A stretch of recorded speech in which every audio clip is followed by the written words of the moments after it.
ये तुम्हारी प्रश्नावली 4 है। प्रश्नावली का नाम है दो चरों वाले रैखिक समीकरण और असमीकरण। जैसा कि नाम से ही पता है दो चरों वाले, मतलब कि इसमें चरों की संख्या कितनी होगी? दो। जैसे मैंने चर ले लिए x और y, दो चर है तो दो चरों वाले। रैखिक समीकरण मतलब कि इनकी जो घात है वो कितनी होगी? केवल एक। रैखिक समीकरण है तो घात कितनी होगी इनकी? एक। अगर दो घात होती है तो द्विघात समीकरण होता है। यहाँ पे घात एक है तो कौन से होंगे फिर? रैखिक समीकरण। अब समीकरण है ये, तो मैंने इसके लिए तुम्हें पहले भी बताया है कि किस प्रकार से होते हैं। जैसे मैंने लिखा ax plus by plus c बराबर 0, ये ले लिया मैंने। अब यहाँ पे देखो ये x है और ये y है, ये दोनों क्या है? हमारे चर। और a b और c, a b c क्या चीज है? अच्छा, और जहां भी ये बराबर वाला निशान होता है वो ही क्या होते हैं? हमारे लिए समीकरण ही तो होते हैं। मतलब कि जो भी बहुपद दे रखा होता है उसमें यदि बराबर में कुछ होता है तो वो क्या होते हैं? समीकरण। तो ये क्लियर है कि दो चरों वाले रैखिक समीकरण है ax plus B Y plus C बराबर 0। यहाँ पे x और y दो चर हो गए और a b c क्या हो गए? दो तीनों अचर। अब इसमें दूसरा है असमीकरण। यदि इस बराबर की जगह मैंने लिख दिया होता ax plus B Y plus C, यदि ये बराबर 0 ना करके मैंने कर दिया होता कि लेस देन 0 या फिर ग्रेटर देन 0 या फिर लेस देन इक्वल 0 और ग्रेटर देन इक्वल 0, तो ये सब क्या होती है? हमारी असमीकरण। मतलब कि ये समान नहीं है तो वो क्या होंगी? हमारी असमीकरण। तो इसके लिए सबसे पहले तुम्हारा क्वेश्चन बनता है, इसमें मैंने कोई भी दो समीकरण ले लिए। पहला ले लिया a1x plus b1y plus c1 बराबर 0, एक समीकरण ये ले लिया मैंने। दूसरा ले लिया a2x plus b2y plus c2 बराबर 0। अब ये दो समीकरण है, तो इन दोनों समीकरणों को हल करने पर हमें किसके मान प्राप्त होंगे? x और y के। यहाँ पर दो चर है तो समीकरण भी कितने होने चाहिए? दो होने चाहिए। यदि इनको तुम हल करोगे तो लास्ट में किसका आंसर आएगा? एक तो x का मान आएगा और एक किसका मान आएगा? y का मान।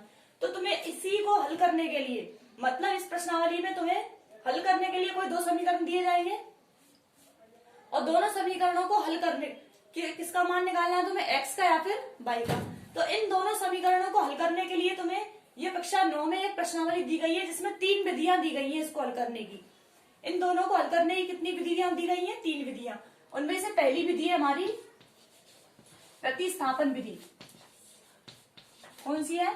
प्रतिस्थापन विधि। दूसरी है विलोपन विधि और तीसरी है वज्र गुणन विधि। इन तीनों विधियों की सहायता से किसी भी समीकरण को हल कर सकते हैं और x और y के मान निकाल सकते हैं। सब्स्टिट्यूशनल मेथड, एलिमिनेशन मेथड और क्रॉस मल्टीप्लाई मेथड। अब इसमें से मैं तुम्हें पहला बताती हूँ प्रतिस्थापन विधि से किसी भी समीकरण को किस प्रकार से हल किया जाता है। तो मैं कोई भी दो समीकरण ले लेती हूँ। वो देखो, पहले मैं बताती हूँ तुम्हें प्रतिस्थापन विधि। सब्स्टिट्यूशनल मेथड। पहले प्रतिस्थापन विधि को एग्जांपल ले लो। 2x प्लस 3y बराबर 13 और 5x माइनस 2y बराबर 4। 5x माइनस 2y बराबर 4। 2x प्लस 3y बराबर 13, 13, 5x माइनस 2y बराबर 4। अब इसको हल करना है तुम्हें किस विधि से? प्रतिस्थापन विधि की सहायता से। तो इसको हल कैसे करना है वो देखो। ये कक्षा 9th का, पहले इसको देख लो, उसके बाद में हम इसके लिए आगे बढ़ेंगे। 2x प्लस 3y बराबर 13, जो भी तुम्हें दे रखा है उसको समीकरण नंबर 1 दे दो। फिर जो दूसरा दे रखा है उसको दे दो समीकरण नंबर 2।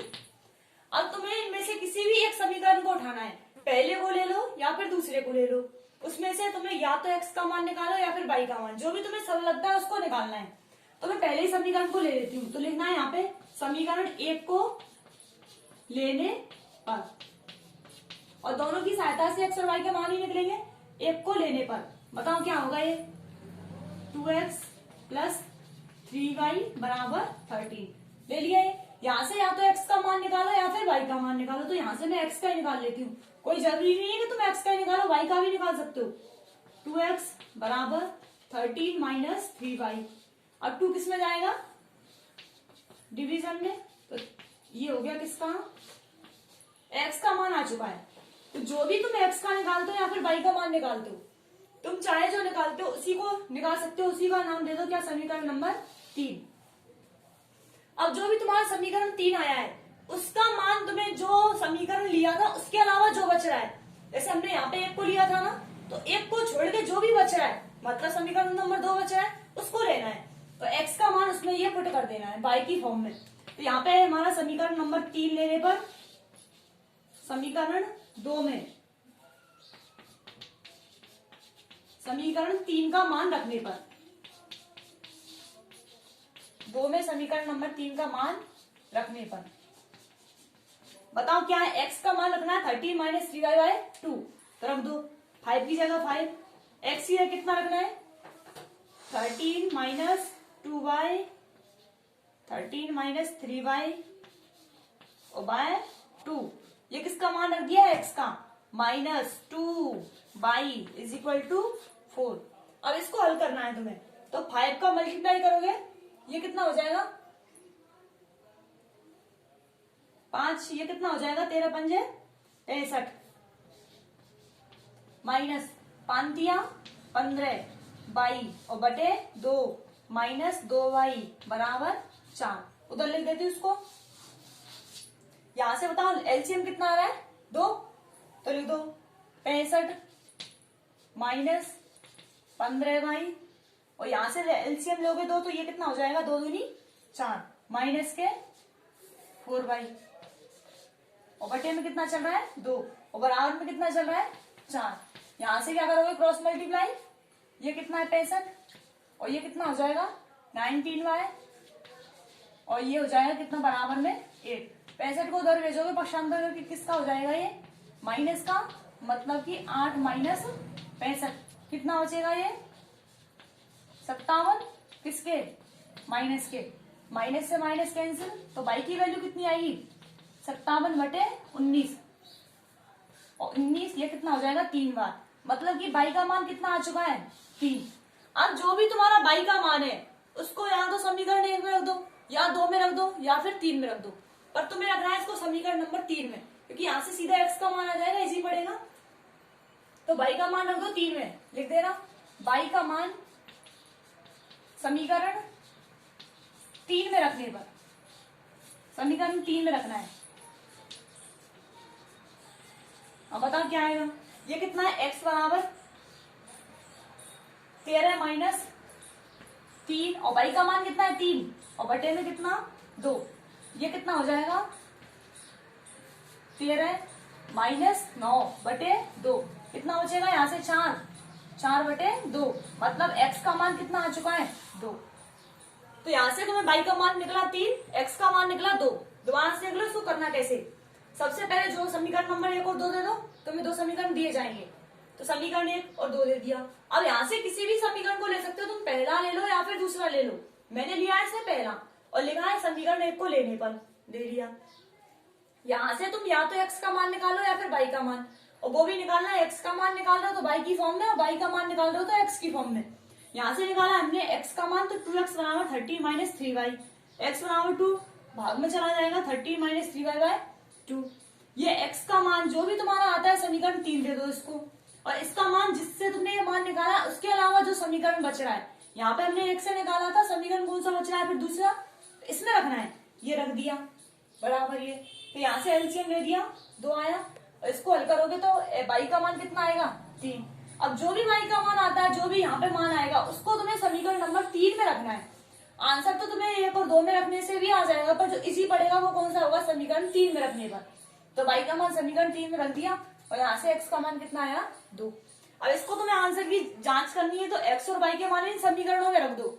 जैसे x का मान मैं यहाँ रखूंगी कितना 2, तो 2 दूनी 4 प्लस, और यहाँ पे 3 3 9 और 4 कितने 13, मतलब हमारे x और y के मान सही है। अब अगली है हमारी विलोपन विधि। पहली हो चुकी है प्रतिस्थापन विधि, अब सेकंड है विलोपन विधि, एलिमिनेशन मेथड। अब इसको हल कैसे करते हैं, ये देखो यहाँ पे x का गुणांक कितना है 2, यहाँ पे x का गुणांक कितना है 5, यहाँ y का 3, y का -2, माइनस को साथ लेके चलना है, यहाँ पे 13, यहाँ पर 4। हाँ एक चीज और ध्यान रखना कि इसमें जैसे ये 13 इधर है तो ये 4 भी इधर ही होना चाहिए, मतलब कि ये बाएं पक्ष में ये दाएं में, तो सभी इसी प्रकार से सेट होने चाहिए, ऐसे नहीं कि ये दाएं में ले दिया ये बाएं में ले दिया। अब यहाँ पे तुम्हें क्या करना है, विलोपन विधि में इनके गुणांकों की तुलना करनी है पहले। तो यहाँ पे x का गुणांक 2 है, यहाँ पे x का गुणांक 5 है, तो या तो तुम x के गुणांकों को समान कर लो या फिर y के गुणांकों को समान कर लो। अब इन गुणांकों को समान करने के लिए हम क्या करेंगे, यहाँ पे x का गुणांक 2 है, यहाँ x का गुणांक 5 है, तो इनको समान करने के लिए वो देखो कि इनका एलसीएम कितना आ रहा है, तो इनका एलसीएम कितना आ रहा है 10, तो इनको 10 बनाने के लिए क्या करोगे, इसमें ऐसी संख्या से गुणा करो कि ये 10 बन जाए, और इसमें भी ऐसी संख्या का गुणा करो जिससे कि ये 10 बन जाए। तो देखो यहाँ अगर मैं 10 बनाना चाहती हूँ तो किससे गुणा करना पड़ेगा, हमें से 5 से, और यहाँ 5 को मैं 10 बनाना चाहती हूँ तो किससे गुणा करना पड़ेगा, ये 2 से। और ये सारी चीजें ये इस बाएं पक्ष में कर रहे हो तो ये दाएं पक्ष में भी होनी चाहिए। तो इसको लिखना है हमें समीकरण 1 में, इसको दे दो समीकरण 1, इसको दे दो समीकरण नंबर 2। समीकरण 1 में तो किसका मल्टीप्लाई करोगे, 5 का, समीकरण 1 में 5 का गुणा करने पर, और समीकरण 2 में किसका करोगे, समीकरण 2 में 5 है 10 बनाना है तो 2 का करोगे, 2 का गुणा करने पर। अब यहाँ से किसका गुणांक समान होगा, x का होगा कि नहीं, क्योंकि दोनों 10-10 हो जाएंगे। तो इसको गुणा कैसे करना है, देखो यहाँ 2x है, ये इसमें किसका गुणा करना है 5 का, तो ये कितना हो जाएगा, ये ऐसे लिख देती हूँ, लो 5 2x प्लस 3y बराबर 30 इंटू 5, 5 का गुणा कर दिए है, और इसमें करना है 2 से, 5x माइनस 2y बराबर 4 इंटू 2।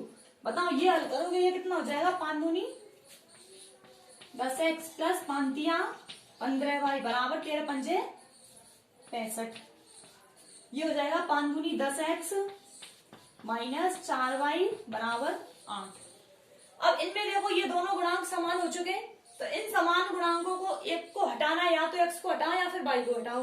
तो y तो हट नहीं सकता, यहाँ से क्या हटाओगे x को, तो x को हटाने के लिए ये प्लस का ये भी प्लस का, तो ये दोनों घट जाने चाहिए। तो इसलिए क्या करोगे, समीकरण 1 में से समीकरण 2 को घटाएंगे, मतलब इस वाले समीकरण में से इसको घटाएंगे। तो यहाँ से कर दो घटाने पर, गुणा करने पर व घटाने पर, दोनों को घटाना है, फिर दोनों को घटा दो। यहाँ पे घटाओगे तो सबके चिन्ह चेंज होंगे, ये प्लस का था ये किसका हो जाएगा माइनस का, ये माइनस का ये किसका हो जाएगा प्लस का, ये प्लस का ये किसका हो जाएगा माइनस का, ये आपस में कैंसिल आउट, और ये 15 और 4 कितने हो गए 19y, और बराबर ये कितने बचेंगे 57। बताओ तो y किस में जाएगा, फिर ये y बराबर 19, y बराबर 57, तो y की वैल्यू कितनी हो जाएगी 57/19 बराबर कितना 3, मतलब y की वैल्यू कितनी आ रही है 3। अब इस y का मान किसी भी समीकरण में रख दो, पहले में रख दो या फिर दूसरे में रख दो, तुम्हारे जो मन करता है उसी में रख दो इसको। तो y का मान मैं पहले समीकरण 1 में रख देती हूँ, तो लिख दो y का मान 1 में रखने पर बताओ क्या आएगा, 2x रहेगा, प्लस की जगह प्लस, 3 की जगह 3, और y का मान 3 और बराबर कितना 13, 2x प्लस 9 बराबर 13, 2x बराबर 13 माइनस 9, तो x बराबर कितना हो जाएगा 4/2, मतलब x की वैल्यू कितनी है 2। और ये हमारी पहले आई थी, y का मान 3 और x का मान कितना 2। ये हमारी कौन सी विधि है, विलोपन विधि। एक और रिपीट कर देती हूँ, 2x प्लस 3y बराबर 13, 5x माइनस 2y बराबर 4।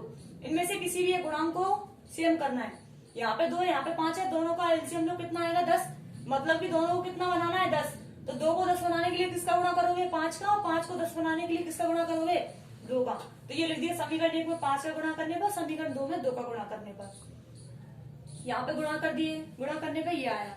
अब इनको हल करना है तुम्हें, तो कोई जो भी तुमने गुणांक समान किया है उसी को तुम्हें घटाना है या फिर जोड़ना है।